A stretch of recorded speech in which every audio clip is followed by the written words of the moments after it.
I'm explaining a film from 2024 titled Civil War. Spoilers ahead. Enjoy the content. America's Civil War has caused destruction around the world. Journalists brave an interview with the president at the White House amid this pandemonium.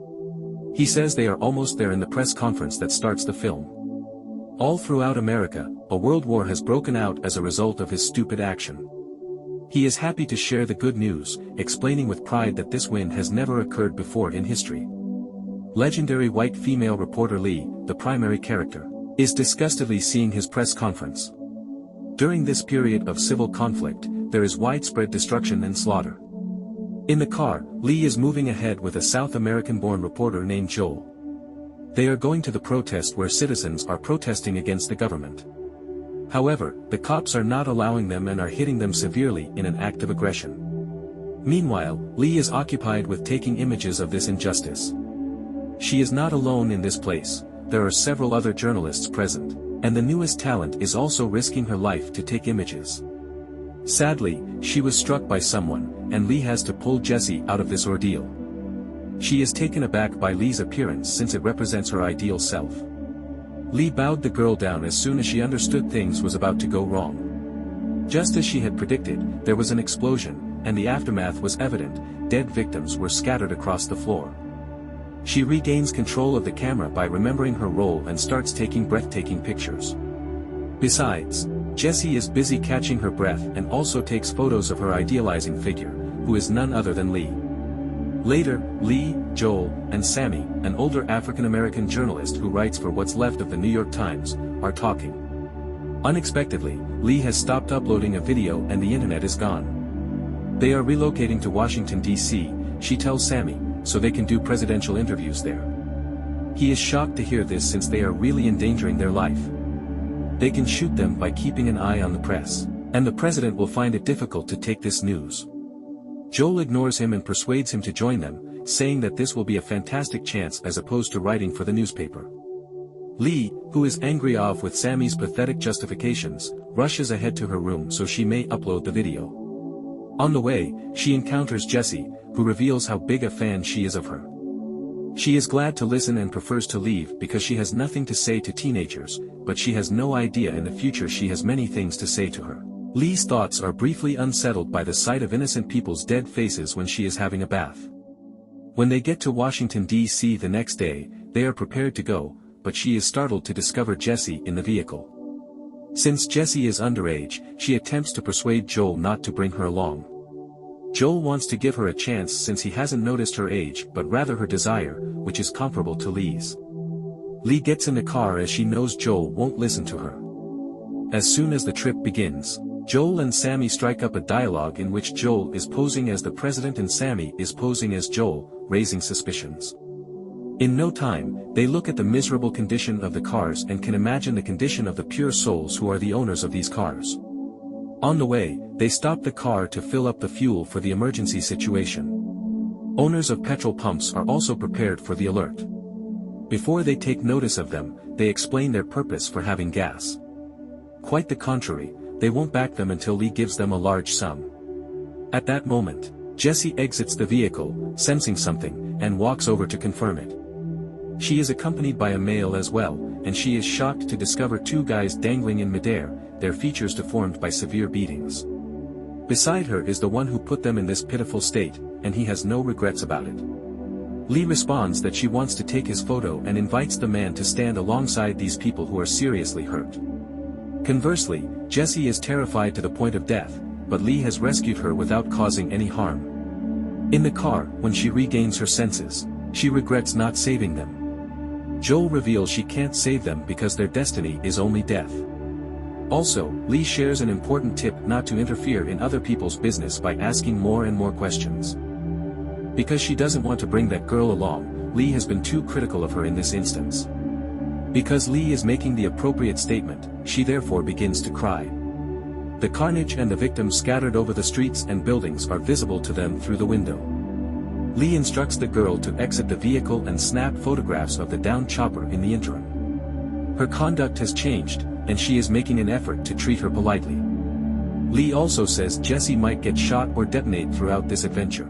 The fact that this trip is costly and demanding of her life has left her stunned once more. Washington, D.C. is 8 miles distant, and Lee discloses she wants to take a break from this, but she is still there because she can't run away. Just then, Joel joins them and shares his views to watch the fire shooting a little closer. Lee is not in favor of this, but by watching Joel's passion, she agrees. Leaving her, he moves to Jessie and shares his plan for tomorrow morning, but they decide not to take her with them. Jessie shouts that she is not going to stay back. Soon, he will realize Jessie is not going to listen. They are battling government officers the next day while allied with the Western Alliance. Their goal is the boy hiding behind the pillar. Even though his leg is already hurt, he is still battling the enemy forces. The Western Alliance is looking out for Lee, Joel, and Jessie. Although they are engaged in combat with the soldiers, they are unable to save their friend as they shot him for daring to join them. Although a Western Alliance officer is attempting to shield him, the blood is pouring freely. They then enter the building after that. They are walking forward, paying attention to their steps, and neither Lee nor Jessie are taking their eyes off the camera. They suddenly turn to face the injured cop and knock him down by shooting him. They didn't bother to listen to him, and he captured the rest of them. By taking those officers outside of the building, they have shot them mercilessly. Even though they have died, they didn't stop shooting. Since taking their final picture, they have advanced. West Virginia is the next stop, and it's 289 miles to their final destination. An officer gives the go-ahead for individuals to live their lives in the tent and requests food from the cafeteria. Although Jessie has already purchased a supper for her, Lee is still worried that he may bring one. Additionally, Jessie admits that she is aware that Lee became the youngest photographer and achieved recognition during her college education by taking incredible photos. She glances at the photo to kill time, but it makes her homesick. Lee suggests that she watch it. Lee can't help but smile when she finally finds the incredible photo she took. By having a memorable time, they are ready for their next route. In no time, they will have reached heaven because there is no sign of civil war here. Everything is as fine as it used to be. Joel believes he has entered the gateway leading to another realm. They pull the automobile over in front of the business right immediately. Here, he asks the girl reading a book what's going on in this situation. In actuality, these individuals abstain from politics and uphold peace. Here, Jessie chooses a dress for Lee, and since Jessie was adamant, Lee tried it. She also snaps a captivating photo of her happy face. They resume their journey after enjoying themselves. They had arrived at the paradise at a distance of 176 kilometers. It's completely deserted. They are shot before they can unwind. Fortunately, they made it out alive and looked at the officers who were lying on the ground and shooting at the house. They know someone in the house is aiming at them, and they are shooting back to give them a response. Jessie is taking the picture, and Lee has laid on the ground to fall asleep. Lee saw someone was following them erratically as they were driving. They quickly discover that he is none other than Tony when he is operating the vehicle. In the press community, Tony is both their comrade and friend. He seems daring as he hops in their car and flirts with Jessie.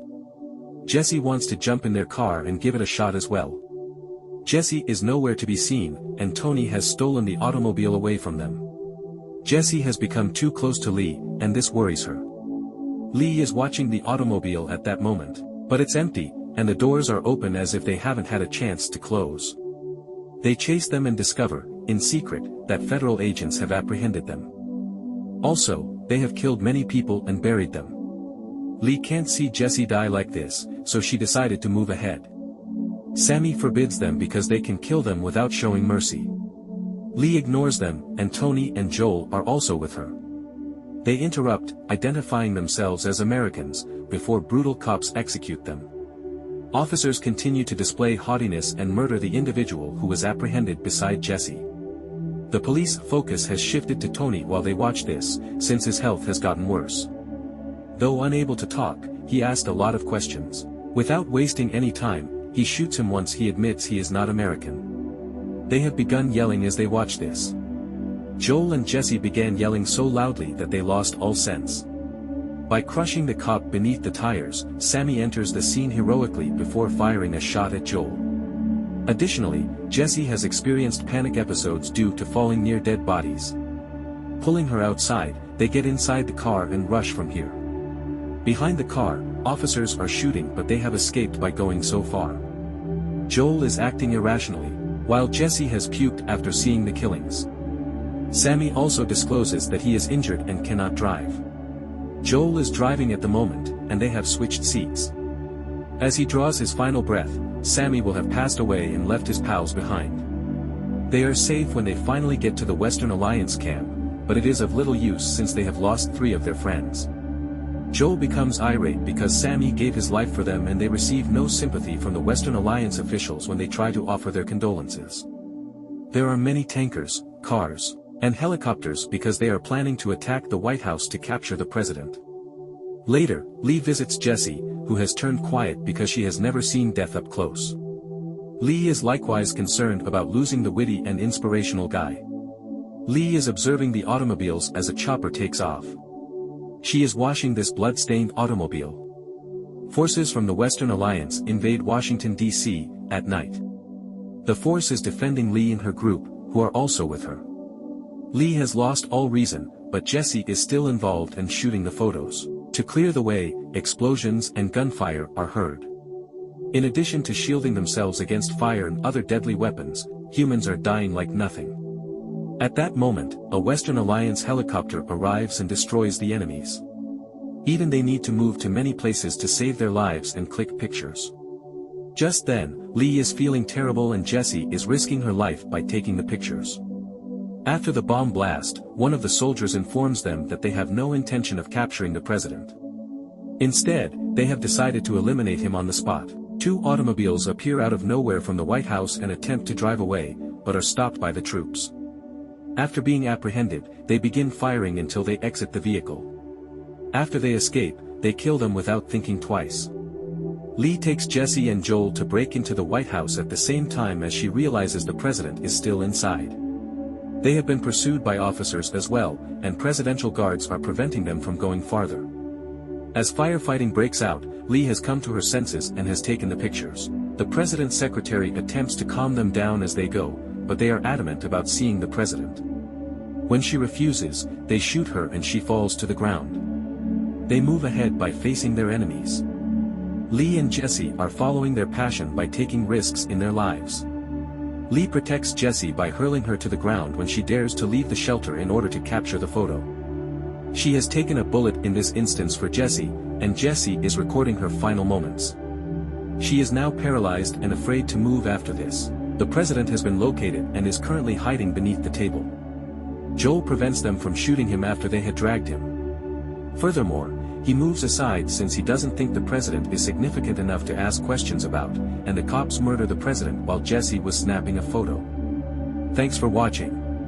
Like and share your thoughts in the comments and follow Flick Favorites for more updates.